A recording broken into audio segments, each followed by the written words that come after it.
네, 오늘은 예수님의 기도 시리즈 마지막입니다. 44번째 오늘 기도하게 되겠습니다. 하나님께서 또 복을 주셔서 우리가 금요 기도회 시작할 때 바울의 기도를 가지고 우리 시리즈로 기도를 했죠. 그래서 33회 거쳐서 바울을 통해서 배우는 기도 33가지를 우리가 배웠고, 이번에 이제 연이어서 예수님을 통해서 배우는 기도 44가지를 우리가 배우게 됐습니다. 합치면 몇 가지입니까? 33가지에 44가지 합치면은 77가지 기도 제목을 우리가 배웠어요. 굉장히 많이 배웠는데 기억에 남는 것은 잘 없어요. 그렇지만은 그런 생각이 들었습니다. 어떻게 77가지 기도를 다 우리가 기억하고 그걸 다 기도하겠습니까? 때에 따라서 기도하는 거죠. 그렇지만은 그렇게 배우고 했던 그 기도들이 우리의 마음판에 새겨져서 그것이 또 우리의 자양분이 되어서 기도할 때 때론 그것이 기억나고 또 주님께 더 합당한 기도를 드리는 우리의 모습이 되지 않을까 생각해 보게 됩니다. 저도 여러분 주일 예배 때 대표 기도 이렇게 하시는 기도 내용을 들어보면은 참 깔끔하고 참 말씀에 근거해서 다들 너무 잘 기도해 주고 계신다는 생각을 많이 해보게 돼요. 그래서 쓸데없는 기도 안 하고 정말 주님께서 기뻐하시는 내용들로만 그렇게 기도하는 모습을 보면서 참 기도를 잘 배워나가고 있는 거 아닌가 하는 생각을 해보게 됩니다. 그래서 오늘은 설교 후에 기도할 때는 오늘은 제가 오늘 나눠드렸죠, 그죠? 44가지 기도, 그동안 기도 제목을 한번 쭉 정리를 해보았습니다. 그래서 마지막으로 한 번 더 책거리 한다라는 의미로 예수님의 기도 44가지를 다시 한번 기억하면서, 기억에 상기하면서 그렇게 한번 기도하는 그런 시간을 한번 가지도록 하겠습니다. 자, 이번에 마지막으로 예수님의 기도 배우는데 축복 기도입니다. 축도입니다. 축도에 대해서 오늘 함께 살펴보게 되는데 그 배경이 되는 이야기부터 먼저 좀 살펴보도록 하겠습니다. 먼저 예수님께서 부활하신 후에 승천하시기까지 며칠이 걸렸습니까? 이 땅에 며칠 동안 계셨어요? 40일 계셨어요. 금식 기도할 때도 40일. 그 다음에 부활하신 후에 승천하시기 전까지도 40일 동안 제자들에게 부지런히 예수님께서도 가르치셨어요. 늘 제자들과 함께 계신 것도 아니지만은 나타나셨다 사라졌다 하셨지만은 제자들에게 집중적으로 가르치신 내용이 있어요. 이 40일 동안 뭘 가르쳤겠습니까? 그 내용을 오늘 우리가 함께 살펴보게 됩니다. 자, 40일 동안 예수님은 제자들에게 무엇을 가르쳤을까? 44절 45절입니다. 시작. 또 이르시되 내가 너희와 함께 있을 때에 너희에게 말한 바 곧 모세의 율법과 선지자의 글과 시편에 나를 가리켜 기록된 모든 것이 이루어져야 하리라 한 말이 이것이라 하시고 이에 그들의 마음을 열어 성경을 깨닫게 하시고. 자, 예수님께서 3년 동안 공생애하면서 여러 번 가르쳤어요. 근데 일반적인 것은 다 알아들었어요. 그런데 유독 못 알아듣는 게 있었어요. 그게 무엇이냐면은 예수님이 그리스도가 되신다는 건데 어떤 그리스도가 되신지 대해서 유독 못 알아들었어요. 그래서 예수님은 그 부분에 대해서 내가 왜 그리스도인지, 어떤 그리스도인지, 어떻게 하나님의 뜻을 성취하는 참 그리스도인지 그것을 가르치는 일들을 주님께서 하셨는데 구약 성경의 모세의 율법, 선지자의 글, 시편을 쭉 살펴보면서 자, 이것이 바로 하나님 아버지께서 뜻하신 그리스도다라는 것을 제자들에게 하나씩 가르쳐 주었어요. 그래서 이 제자들은 자기들이 생각하고 있던, 자기들이 기대하고 있던 그리스도가 이게 너무 우리가 잘못 생각하고 있었고, 우리는 너무 우리나라 국수주의적인 민족주의적인 그런 그리스도만 우리가 기대하고 있었구나. 우리 좋아라고만 생각하는, 우리 민족이 좋아라고만 생각하는 그런 그리스도를 기다리고 있었구나. 그게 아니라 다시 오실 이 그리스도는 모든 죄인들, 모든 열방의 모든 백성들을 위해서 구원을 베푸시는 그런 놀라우신 그리스도가 되시는구나 하는 것을 다시 한번 깊이 예수님을 통해 깨닫게 된 것이에요. 그래서 예수님은 그것을 제대로 가르치시기 위해서 성천하시기 전에 40일 동안에 이제 앞으로 가서 예수님 대신 이 제자들이 가르쳐야 되지 않겠어요? 그렇기 때문에 제대로 알아야 가르치니까 예수님의 이 40일 동안에 구약 성경을 일일이 가르치면서 내가 바로 그 그리스도다, 이런 그리스도라는 것을 하나씩 가르쳐 줬다는 거 아니에요. 그래서 여러분, 우리도 열심히 이렇게 배워야 됩니다. 그래서 예수님의 말씀을 부지런히 배우고, 이게 하나님의 뜻이구나, 이게 하나님께서 원하시는 바구나, 이런 부분들을 하나씩 배워나가면서 주님의 마음에 더 합한 자로 살아가야 될 것입니다. 근데 오늘 45절의 말씀 보면은 이게 그렇게 쉽게 깨닫게 되는 게 아닌가 봐요. 그래서 예수님이 그들의 마음을 열어서 성경을 깨닫게 하시고 라고 되어 있어요. 이게 선입관처럼 내가 가지고 있는 이 생각이 탁 굳어져서, 이 그리스도는 어떤 분이라는 게 탁 굳어져 있어가지고 이걸 깨부수고 새로운 이 그리스도, 예수님께서 생각하시는 이 모습을 보여주시는 이 그리스도를 가르치려 하니까 이 보통 힘든 게 아닌가 봐요. 그래서 그들의 마음을 예수님께서 열어주신 거예요. 닫혀있고 이해하지 못하고 깨닫지 못하는 이 제자들의 마음 문을 열어주셔서 이것이다 라고 이렇게 깨닫게 해주시는 겁니다. 여러분, 우리도 하늘의 신비한 어떤 비밀을 깨닫게 될 때에는 한 번에 깨닫기 힘들어요.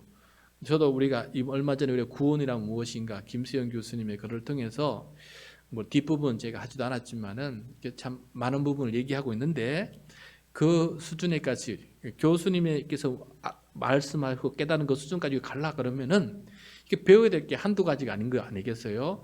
생각을 더 깊이 생각해야 되고, 내가 알지 못하는 걸 더 배워야 되고, 이러니까 그 경지에 일을 하면 이게 하루아침에 되는 게 아니지 않습니까? 그렇다고 예수님께서 또 앞으로 한 10년 동안 제자 교육을, 신학교 교육을 할 수 있는 것도 아니고 40일 동안 이렇게 빨리 갖춰야 되기 때문에 예수님께서는 이렇게 마음을 열어주셔서 더 깨달을 수 있도록 하나님께서 도와주시는 그런 역할을 한 것을 이렇게 보게 됩니다. 그래서 여러분, 우리도 말씀을 묵상할 때 하나님 제 마음을 열어주십시오, 이렇게 기도해야 됩니다. 제가 묵상을 하면서, 여러분도 매일 묵상하시지만은 읽고 이 말씀이 무슨 의미인지 깨닫는 것도 쉽지는 않지만은, 또 그래서 옆에 해설을 도움을 받아가지고 이게 이런 의미가 있구나 하는 걸 깨닫는 것도 굉장한 것이지만은, 또 우리의 마음 문이 열려야 돼요. 그래서 이 말씀하고 나의 삶하고 부딪혀야 되는 거 아니겠어요? 그러는데 하루 이렇게 바로 딱 부딪히는 게 아닙니다. 대부분 우리의 마음은 말씀을 거부해요. 내가 부담되는 말씀을 거부하기 때문에 그 말씀하고 내 삶하고 만나서 말씀이 역사하고 나의 골수를 쪼개고 내 삶을 변화시키는 그런 살아있는 말씀이 되기까지는 굉장히 많은 시간과 노력이 필요한 것 같아요. 그래서 하나님께서 우리의 마음을 열어주셔서 우리의 부담되는 마음을 깨부수시고, 그리고 하나님 말씀대로 살겠습니다라는 결단이 나오기까지는 하나님의 놀라운 역사, 마음을 열어주는 역사 없이는 그게 참 쉽지 않다라는 것을 깨닫게 됩니다. 그래서 묵상하실 때마다 하나님 제 마음을 열어주십시오, 깨닫게 해주십시오. 이 말씀을 통해서 말씀도 깨닫지만은 더 중요한 것은 나를 깨닫게 해주십시오. 너무너무 힘듭니다. 잘 못 깨닫습니다. 참 너무나 힘듭니다. 내가 내 자신을 본다는 게 얼마나 힘이 드는지 모릅니다. 그러므로 하나님, 이 말씀을 읽을 때마다 마음을 열어주셔서 내가 보이게 해주십시오. 내가 누구인지 보게 해주셔서 그 말씀이 나를 변화시키는 놀라운 역사가 일어날 수 있도록 도와주십시오. 이런 기도가 꼭 필요하다는 생각을 해보게 됩니다. 자, 그러면 예수님께서 이 모세율법, 선지자의 글, 시편을 통해서 예수님은 바로 이런 그리스도다 하면서 그리스도의 상을 쭉 가르쳐 주셨는데, 그 그리스도의 상의 핵심이 뭐냐? 예수님이 가르쳐준 그 모든 내용의 가장 중요한 핵심이 뭐냐? 그것이 바로 46절부터 48절에 있습니다. 핵심 두 가지 딱 가르쳐주고 있어요. 자, 같이 한번 읽어보겠습니다. 46절부터 48절 시작. 또 이르시되 이같이 그리스도가 고난을 받고 제3일에 죽은 자 가운데서 살아날 것과 또 그의 이름으로 죄사함을 받게 하는 회개가 예루살렘에서 시작하여 모든 족속에게 전파될 것이 기록되었으니 너희는 이 모든 일의 증인이라. 자, 그 핵심 부분을 이렇게 요약해 주셨는데 크게 두 가지입니다. 크게 두 가지. 먼저 46절 말씀은 예수님은 어떤 그리스도이시냐라는 말씀이고, 그 다음에 47절은 그런 예수 그리스도를 믿는 제자들은 무엇을 해야 되느냐 하는 말씀이에요. 그러니까 46절은 예수님께서 하신 일을 요약한 것이고 47절은 제자들이 해야 할 일을 요약한 것이에요. 간명하게 요약해 주시는데 너무 간단하게 요약해 주셔서 좀 길게 설명해 주셨더라면 제자들이 그 들은 말씀을 좀 더 길게 이렇게 좀 풀어 설명해 주셨더라면 더 좋았을 것을 너무 간명하게 써가지고 이렇게 좀 이해하는데 조금 어렵긴 하지만은 그러나 그 중심이 무엇인지 우리가 깨달을 수 있습니다. 먼저 46절 말씀 보십시오. 그리스도가 고난을 받는다. 유대인들은 그리스도가 고난을 받는다는 생각을 못했거든요. 다시 오실 유대인의 왕은 능력이 많으시고 강권적이시고 뭐 이런 걸 생각했지 고난 받는다는 것은 상상도 못한 일이거든요. 근데 그리스도는 고난을 받으시고 제3일에 죽은 자 가운데에서 살아날 것이다. 그러니까 죽으셔야 되고 또 부활하셔야 된다. 이런 것을 저기다 성경을 읽었지만은 성경을 읽었음에도 불구하고 이런 그리스도를 그들이 생각을 못하고 있었던 거예요. 그런데 예수님께서 그런 그리스도를 이렇게 가르쳐 주셨고 그리스도는 죽으시고 부활하시는 분이시다 라는 것을 다 가르쳐 주신 거예요. 근데 이 그리스도의 죽음과 이 부활한 것은 엄청난 의미가 그게 담겨져 있지 않습니까? 그리스도의 죽음은 우리의 죄를 모든 죄인의 죄를 용서해 주시고 그 다음에 부활은 이 죽음의 끝이 아니라 영원한 생명이 있다는 것을 가르쳐 주시고 그리고 죄와 죽음과 사탄이 멸망당하고 온전히 하나님께서 따르신 하나님 나라가 있다는 것을 알려주는 그 모든 일을 가능케 하는 일들이 바로 예수님의 십자가와 죽음에서 부활해서 이 모든 것이 이루어지지 않습니까? 그러므로 이것을 믿는 자가 이 복을 받게 되는 것이죠. 그래서 이것이 바로 복음이다. 그리스도의 죽으심과 부활은 모든 죄인들에게 복음이 된다라는 것이에요. 그래서 이 복음을 갖게 되는데 바로 47절인데 이 복음을 예수님께서 제자들에게 가르치지 않았습니까? 그리고 또 제자들이 또 제자들에게 또 가르치지 않았겠어요? 그래서 나중에 늦깎이로 예수님의 제자가 된 사도 바울도 제자를 통해서 이 예수 그리스도의 죽으심과 부활이 얼마나 귀중한 의미가 있는지는 그동안은 몰랐는데 예수쟁이 잡아 죽이려고만 쫓아다녔는데 이걸 배우고 난 다음부터 얼마나 이게 귀한 복음인지를 깨닫게 된 것을 나중에 제가 기록한 부분이 있어요. 우리가 구원이란 무엇인가라는 책에서도 살펴보았는데 고린도전서 15장 3절과 4절입니다. 우리 화면을 보면서 우리 같이 한번 읽도록 하겠습니다. 시작. 내가 받은 것을 먼저 너희에게 전하였노니 이는 성경대로 그리스도께서 우리 죄를 위하여 죽으시고 장사 지낸 바 되셨다가 성경대로 사흘 만에 다시 살아나사. 내가 받은 거, 사도 바울이 받은 거예요. 누구한테 받았습니까? 제자들에게 받은 거 아니겠어요? 그죠? 제자들에게 받은 것을 또 너희들에게 전해준다. 받은 것을 또 전달해서 전해주는 정인의 삶을 살고 있는 것을 보게 돼요.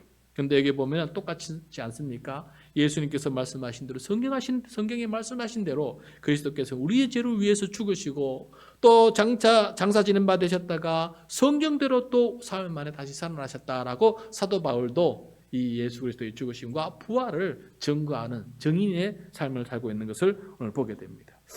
특히 성경대로 했는데 성경대로 중에서 특히 중요한 성경이 뭐라 그랬습니까?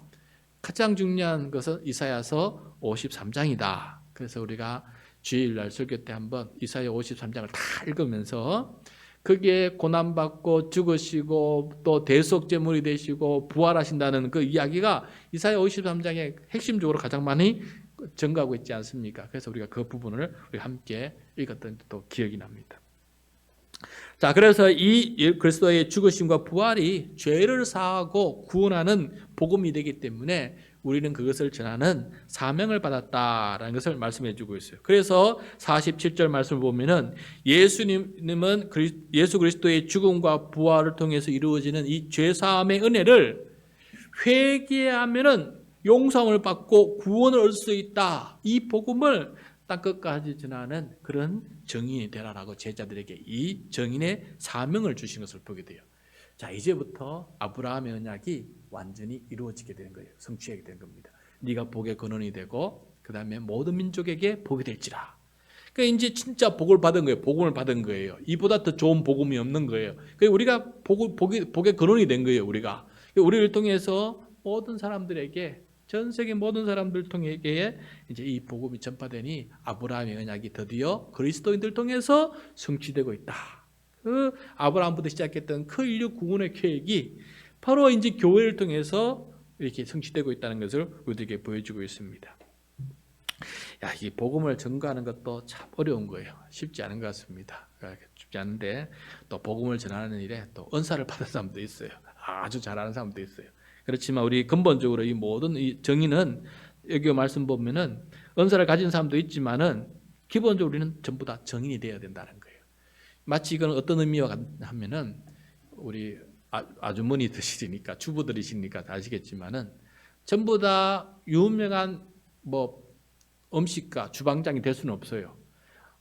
유명한 그 스타가 될 수는 없습니다. 그렇지만 우리 모두 다 하루 세끼 밥을 지어야 되는 주부가 아닙니까?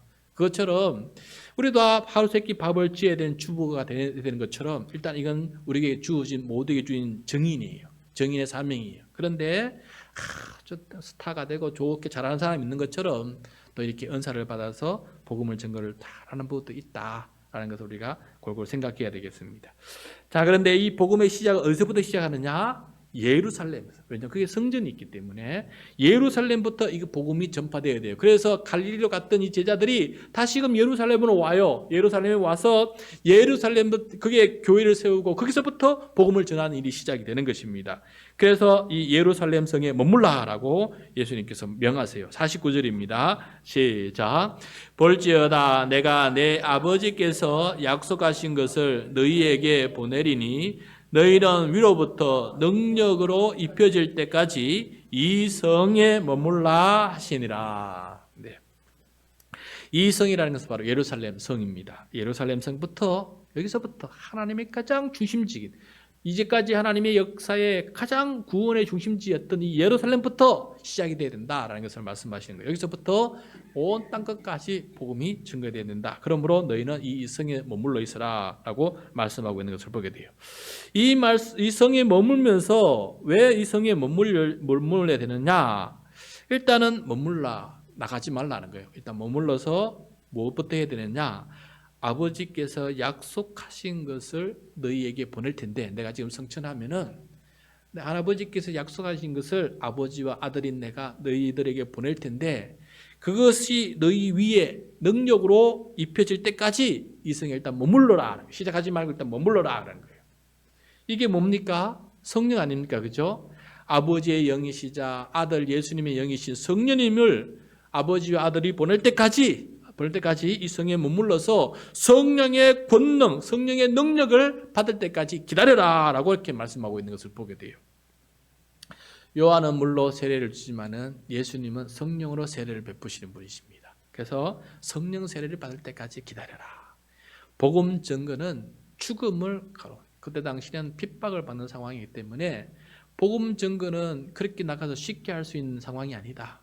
복음을 전하는 즉시 나처럼 너희들도 고난을 받게 되고 핍박을 받게 되고 어쩌면 순교까지 당연 받을 때 그런 어려운 상황 속에서 너희들이 복음을 전하게 될 터인데 인간적인 기쁨이나 인간적인 노력으로만 되는 것이 아니다. 이것은 성령의 능력이 있어야만이 이 모든 일을 감당할 수 있다. 그러므로 주님께서는 급하게 나가지 마라. 준비되지 않은 상태에서 나가지 마라. 성령의 권능을 받고 나가야 된다라는 것을 말씀해 주고 있는 것입니다. 그래서 이 성령께서 임할 때까지 기다려야 하는 것을 보게 돼요. 그러한 다음에 예수님께서 기다리라 명하신 다음에 하늘로 성천하시는데 성천하실 때 예수님께서 마지막으로 제자들을 위해서 기도하시는 내용이 나옵니다. 자, 그래서 계속해서 축복기도라 그러는데 50절 51절입니다. 시작. 예수께서 그들을 데리고 베다니 앞까지 나가사 손을 들어 그들에게 축복하시더니 축복하실 때에 그들을 떠나 하늘로 올려지시니. 예수님께서 성천하신 곳은 베다니 앞이다라고 되어 있어요. 베다니는 어디에 있느냐? 감람산에 있어요. 감람산 동쪽 기슭에 있는데 여러분 우리가 저번에 제가 사진을 보여주었는데 다음 사진을 보시면은 저게 성전에서 바로 성전 앞에서 바라본 앞에 있는 산이에요. 앞에 있는 산, 큰 산은 아닙니다. 큰 산 아니 작은 산인데 그게 바로 감람산이에요. 감람나무, 올리브 나무가 지금 심겨져 있는 감람산이에요. 감람산. 저 감람산 저 왼쪽 중간 기슭에 큰 교회 기념교회가 있지 않습니까? 겟세마네 기념교회. 저기가 겟세마네 동산이에요. 저기서 예수님께 기도하셨던 거예요. 근데 저 뒤쪽에 맨 위에 정상이 있지 않습니까? 저 정상을 넘어서 조금만 바로 뒤에가 바로 베다니예요. 베다니. 그러니까 그 베다니가 감람산 정상 뒷부분에 있는 겁니다. 다음 화면을 보시면은 지금 그 감람산 바로 그 정상 뒷부분에 가면은 성천교회가 있어요. 성천교회. 저기 성천돔이라 해가지고 예수님께서 성천하신 그 자리에 저기 돔을 하나 만들어서 예수님의 성천을 기념하는 그 장소가 저렇게 만들어져 있습니다. 예수님께서 이 성천하시기 전에 뭘 하시느냐? 손을 들어서 제자들에게 축복을 해주세요. 주제들에게 축복을 해주시는데 축복해 주신 내용은 뭘까? 무엇은 복을 빌어주셨을까? 내용이 중요한데 예수님은 그 당시 성전이나 회당에서 예배가 끝나면은 제사장이 축도를 해요. 축복 기도를. 그게 바로 제가 예배 때마다 두 가지 축도문을 다 하는데 먼저 하는 축도문이 바로 제사장의 아론의 축도문이에요. 민수기 6장 24절부터 26절 말씀인데 우리 화면을 보면서 같이 한번 읽도록 하겠습니다. 시작. 여호와는 내게 복을 주시고 너를 지키시기를 원하며 여호와는 그의 얼굴을 내게 비추사 은혜 베푸시기를 원하며 여호와는 그 얼굴을 내게로 향하여 드사 평강 주시기를 원하노라 할지니라 하라. 여기 보면은 세 가지 복을 빌어주고 있어요. 세 가지 복. 첫 번째 복은 지켜주시는 복.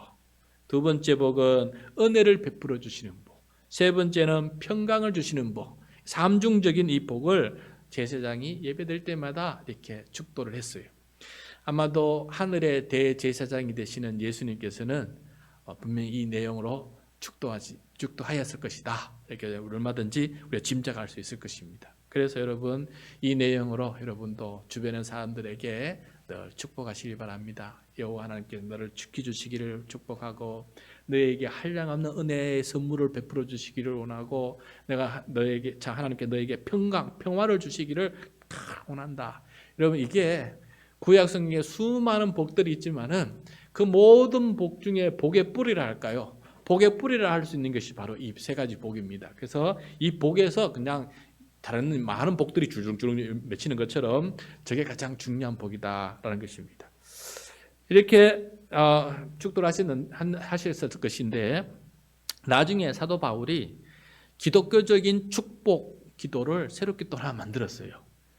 우리는 삼위일체 하나님이기 때문에 이제 예수님께서 성천하신 다음에 하나님 아버지와 함께 성령님을 보내주시지 않았습니까? 그러므로 이제 하나님은 여호와 하나님만이 아니라 삼위일체 하나님이라는 것을 우리가 깨닫게 되었어요. 여호와 하나님, 그 다음에 예수 그리스도, 그 다음에 성령 하나님 이걸 깨닫게 되었어요. 그래서 삼위일체적인 상중적인 축복 기도문을 사도 바울이 만들어서 제가 늘 축복했고 그렇게 축복했던 내용이 나와요. 그 내용이 고린도후서 13장 13절에 기록되어 있어요. 그래서 제가 축도할 때마다 이것도 기도하는 거 아닙니까? 축도하는 내용 아닙니까? 우리 같이 한번 읽어보겠습니다. 시작. 주 예수 그리스도의 은혜와 하나님의 사랑과 성령의 교통하심이 너희 무리와 함께 있을지어다.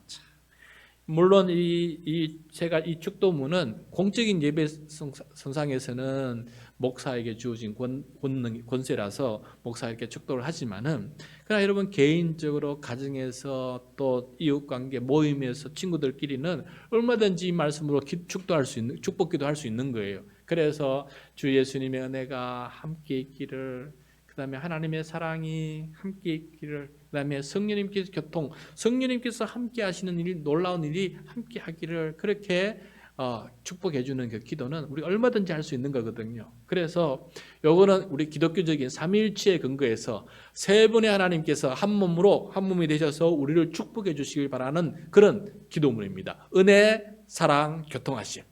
은혜, 사랑, 교통하심. 이것이 하나님 우리와 함께 하는 것, 이것이 가장 큰 복이다. 이렇게 우리에게 가르쳐주고 있는 것을 보게 됩니다. 그러므로 여러분 오늘은 마지막으로 축복. 여러분 우리도 마찬가지입니다. 모세나 야곱이 마지막으로 이 세상을 떠날 때 자녀들을 위해서 축복해 줬어요. 축복을 개인마다 하나씩 축복해 주거든요. 그런데 그 내용 속에 보면은 내가 저 내용들이 들어가 있어요. 하나님의 은혜, 하나님의 사랑 함께하길 바란다. 지켜주시길 바란다. 이런 것들이 그 속에 담겨져 있는 것을 보게 돼요. 그래서 우리의 마지막 말도 주변 사람들을 자녀들을 위해서 축복하는 그런 말로 마무리를 짓는 것이 가장 복된 기도가 아닐까, 가장 복된 마지막 말이 되지 않을까 생각을 해보게 됩니다. 그래서 예수님처럼 마지막에는 이렇게 주변 사람들에게 축복을 하고 또 하나님의 은혜를 간구하고 그렇게 복을 비는 그런 사람으로 마지막 말을 할 수 있는 우리 모두가 되기를 바랍니다. 자, 오늘 밤에는 예수님께서 가르쳐 주신 마지막 기도, 축복하는 기도, 그 기도를 함께 오늘 배우게 되었는데 이 밤에 그런 기도를 드리는 우리 모두가 되기를 간절히 소원합니다.